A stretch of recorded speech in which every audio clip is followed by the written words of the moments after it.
Bem, pessoal, no vídeo de hoje a gente vai falar um pouquinho sobre Grécia Antiga, parte 2, tá certo?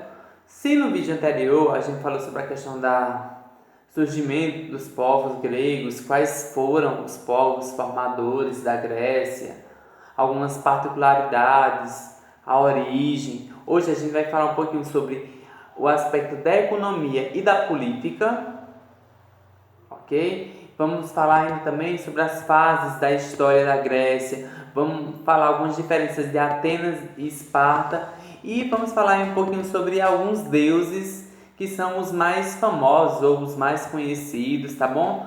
Que aí a gente dá continuidade ao conteúdo, certo? Bem, falando em relação à questão da economia, ela era desenvolvida, certo, com o comércio e a navegação, porque como a Grécia ela é uma ilha, né, ela tem uma ilha não, desculpa, ela tem um litoral muito extenso, isso aí acaba facilitando justamente a navegação. E o comércio, posteriormente, vai se desenvolver também através dessa navegação. O modo de produção ele é baseado no modo escravista, porque como existem algumas guerras entre as polis, entre as cidades-estado, o povo que perdia acabava tornando-se escravo dos povos vencedores. Então a economia ela é baseada no comércio e na navegação e ainda no modo de produção, no caso a força bruta vai ficar para os escravos.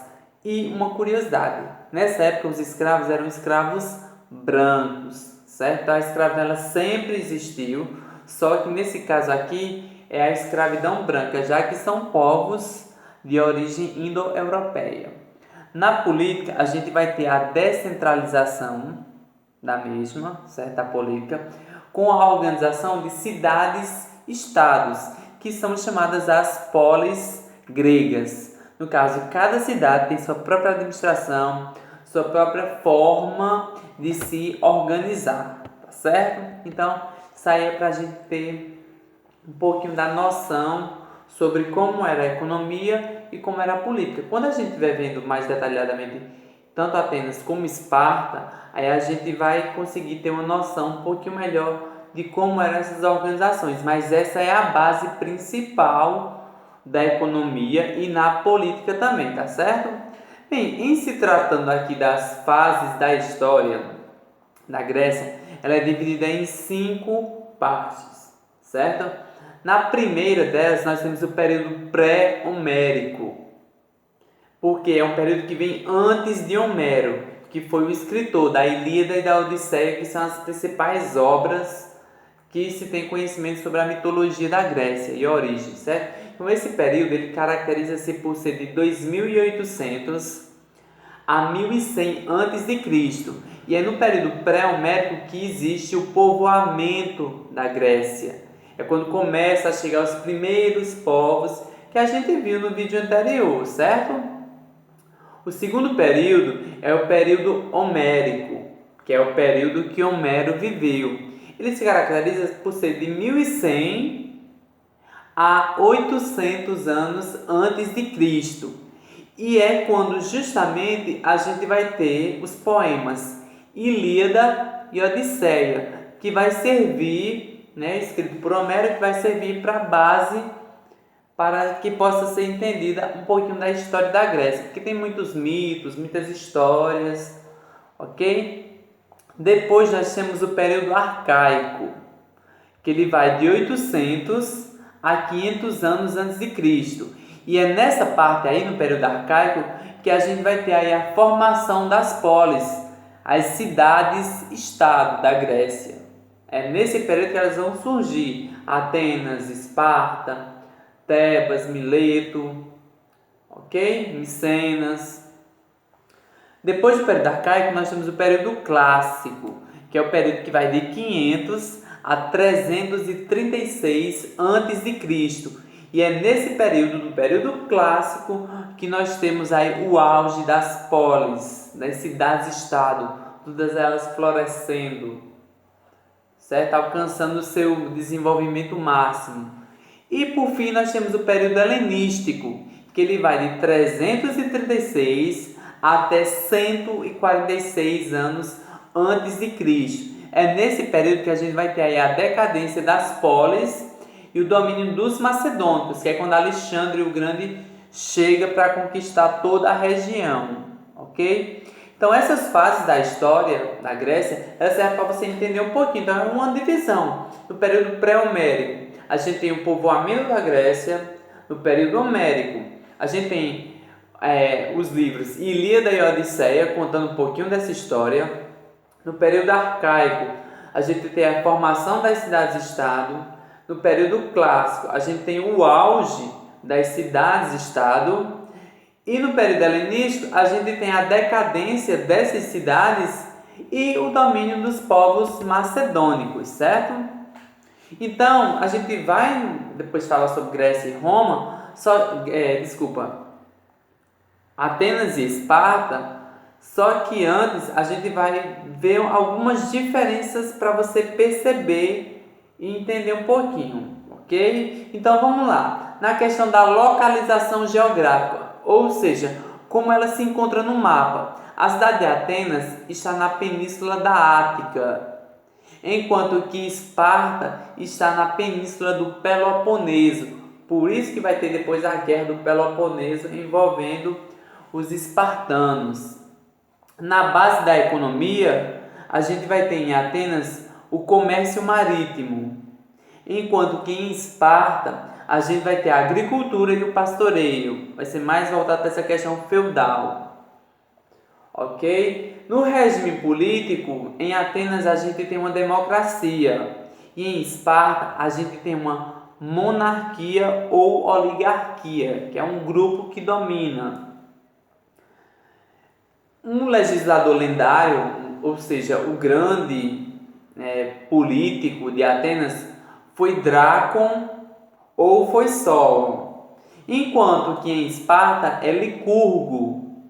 Os povos formadores de Atenas são os jônios e os povos formadores dos espartanos são os dórios. Isso aí a gente vai ver mais detalhado, é só para você já ter uma noção de quando a gente estiver falando sobre essas diferenciações. Só que é interessante que você saiba que os povos gregos, eles formavam um povo, certo? E não um estado, porque não havia um poder central único, nenhuma unidade política, jurídica e militar únicos. Porém, possuíam a mesma origem, uma mesma língua e seguiam os mesmos mitos. Por que eu estou falando isso para vocês? Porque eu quero que vocês saibam o seguinte: os povos gregos, como eu estou dizendo para vocês, eles formavam um povo. Eles não eram um estado, eles eram um povo só, que apesar de ter uma particularidades diferentes nessa questão política, na questão econômica, militar, jurídica, mesmo assim, eles possuíam a mesma origem, falavam o mesmo idioma e seguiam os mesmos mitos. Tanto é que a questão da religião, eles eram politeístas. No caso, acreditavam em vários deuses e alguns deuses deles eram super sagrados na época, certo? Então, só para você ter uma ideia dos principais deuses da Grécia, vou falar para vocês. Nós temos Afrodite, que é a deusa da beleza, do amor, dos prazeres do pecado carnal. Apolo, o belo Apolo, que era o deus do sol, das artes, música, poesia e o deus da beleza, o mais belo de todos os deuses, tá? Nós temos Ares, que é o deus da guerra, da discórdia e da violência. E por curiosidade, Ares era o deus que protegia a cidade de Esparta.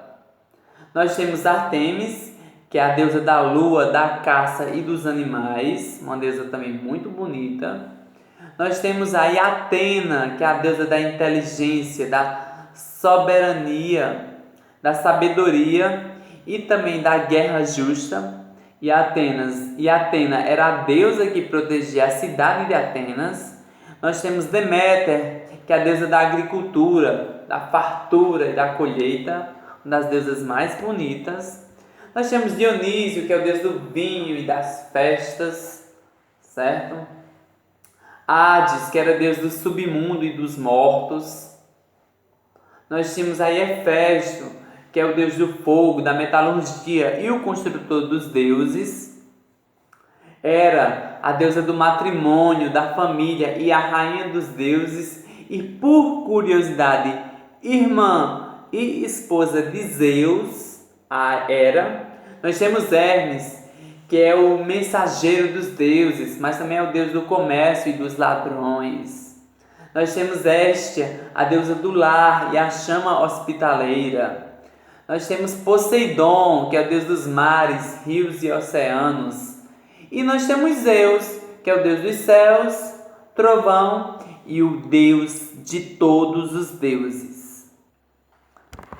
Por curiosidade, esse livro aqui, ó, que eu vou mostrar para vocês, é a Mitologia, o livro de ouro da mitologia, histórias de heróis e também aí de deuses. Esse livro ele é interessante porque ele conta as histórias dos vários deuses, certo? Que tinha.